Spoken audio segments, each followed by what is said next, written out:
বন্ধুরা, আমি আমার আগের ব্লগ ভিডিওতে তোমাদের জিজ্ঞাসা করেছিলাম এটা কোন ফলের গাছ। তো তোমরা যারা জানো না তাদের বলে দিই, এটা হচ্ছে বাতাবি লেবুর গাছ। আর আগের দিন রাতে প্রচুর ঝড় বৃষ্টি হয়েছে, বাইরে বৃষ্টির ঝমঝম আওয়াজে ঘরের ভেতরে ঘুমটা কিন্তু দারুণ হয়। আর আমাদের বাড়ির পেছনের বাঁশবাগানের অবস্থাটা দেখো, গাছগুলো পুরো গোড়া থেকে উপড়ে পড়েছে আর মাঝের রাস্তাটাই ব্লক হয়ে গেছে। আর এদিকে আমার শাশুড়ি গাছ লাগাতে ব্যস্ত। আসলে মা এখানে লঙ্কার বীজ ছড়িয়েছিল, সেখান থেকে ছোট ছোট চারা গাছ হয়েছে।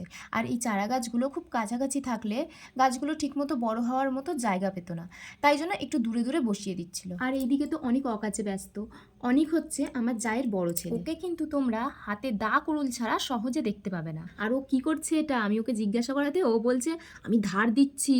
আমি বলছি কেন, কি করবি ধার দিয়ে?